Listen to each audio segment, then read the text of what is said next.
Dear students, अब हम example number 2 करके देखते हैं कि इसमें क्या कंसेप्ट हमसे एग्ज़ामिनर लेना चाह रहा है, समझना चाह रहा है, ताकि उसी को उस अंदाज में हमने समझाना है ताकि हमारी अंडरस्टैंडिंग बेहतर हो और हमारे आंसर में मिस्टेक कोई ना हो। पहला नंबर हमने लिखा है N2 gas and H2 gas combine होती है तो अमोनिया बन जाती है हमारे पास। उसकी Kc की वैल्यू एग्जामिनर दे रहा है 500 डिग्री सेल्सियस पे 6 × 10⁻²। बेटे जो Kc होता है ना, ये टेम्परेचर डिपेंडेंट होता है। चलिए अमूमन आपको इसके साथ टेम्परेचर लिखा हुआ नज़र आएगा, और रिएक्शन डिपेंडेंट भी होता है।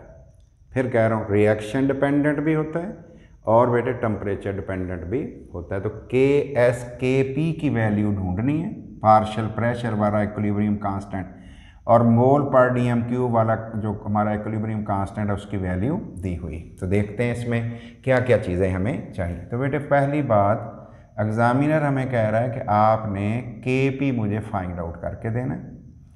Kc हमें एग्जामिनर दे रहा है और उसकी वैल्यू है 6.0 × 10⁻²। ये वैल्यू हमें दे रहा है।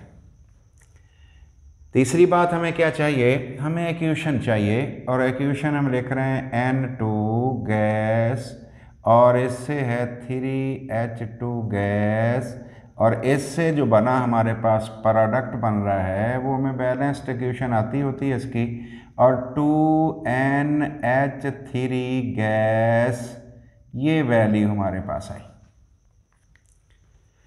इसके लिए हमने डेल्टा N फाइंड आउट करना होता है। अगर डेल्टा N ना किया जाए, number of mole of product minus number of mole of reactant. Product के मोल कितने हैं? 2, रिएक्टेंट के कितने हैं? 3 और 1 बेटे 4। इसका मतलब आंसर हमारे पास क्या आ रहा है? -2। तो याद रखना है कि डेल्टा N की वैल्यू -2 है। अब हमें एक R की वैल्यू भी चाहिए, वही बेटे गैसेस वाले चैप्टर में हमने तैयार की हुई है, याद की हुई है। 0.0821 ATM dm³। ये ATM और dm³ होता है बेटे पर मोल पर केल्विन। ये पर मोल भी होता है और पर केल्विन भी होता है। और एक हमारे पास डाटा में एक चीज़ गिवन है, वो है T, वो कितना है? 500। इसके केल्विन बना लो, 273 ऐड कर दो तो हमारे पास आंसर कितना आ जाएगा? 773 K। और यूनिट्स एक जैसे होंगे तो तब काम चलता है बेटे। अब हमने इसको सॉल्व करना है, तो बेटे मैं लिख रहा हूँ सॉल्यूशन, और देखते हैं इसके लिए हमारे पास वो फार्मूला कौन सा है, वो रिलेशन कौन सा है। गौर करिएगा।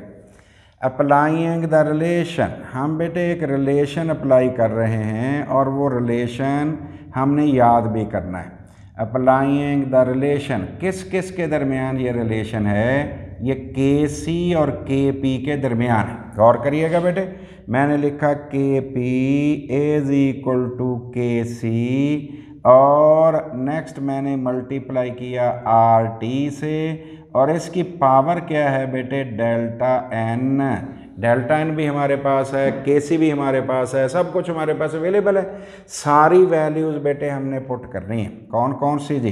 Kc की वैल्यू है 6.0 × 10⁻²। कहाँ है? ये गिवन है।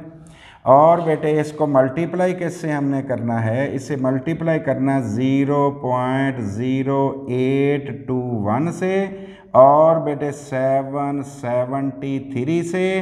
पावर कितनी होगी? ऊपर पावर होगी -2। ये मैंने वैल्यू लिख दी।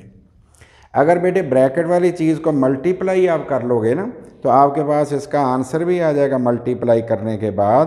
तो आंसर आपका आ गया 63.5 के करीब आंसर आ जाएगा। तो दोबारा आगे नेक्स्ट लिख रहा हूँ बेटे, ये मैंने दोबारा से लिखा बेटे, Kp की वैल्यू हमारे पास आ रही है 6.0 × 10⁻², और वो बेटे मल्टीप्लाई हो रहा था किससे बोला? 63.5 raised to power -2। ये वैल्यू आपने कैलकुलेट खुद करनी है, इन दोनों को मल्टीप्लाई करना है और फिर आपने इसको कैलकुलेट करना है कि क्या आंसर इतना आता भी है या इतना नहीं आता। 63.5 को मैं कह रहा हूँ। अब बेटे हमने क्या करना है, अब हमने इसको 6.0 इंटू 10⁻⁻² और ये वैल्यू सारी मैं नीचे ले जा रहा हूँ। कौन से वाली? 63.5 2।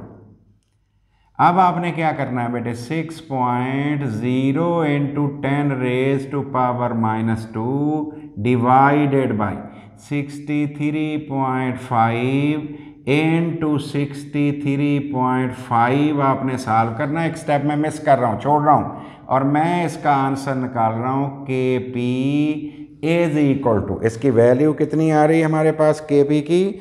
इसकी वैल्यू आ रही है बेटे 1.5 इंटू 10⁻⁻5। इसकी वैल्यू आ गई बेटे 1.5 इंटू 10⁻⁻5। ये किसकी वैल्यू आई है हमारे पास जी? ये वैल्यू आ गई है हमारे पास KP की 1.5 इंटू 10⁻⁻5। तो इसका मतलब क्या हो गया?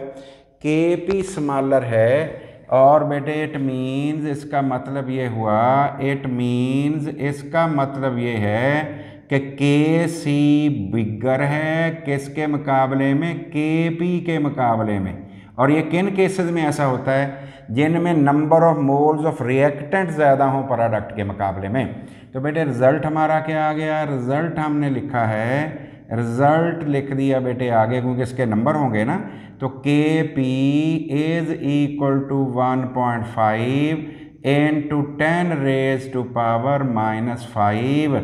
इसे आप मार्कर से लिखेंगे, हाईलाइट भी करेंगे, ताकि एग्जामिनर को पता चल जाए कि ये आंसर हमारा है।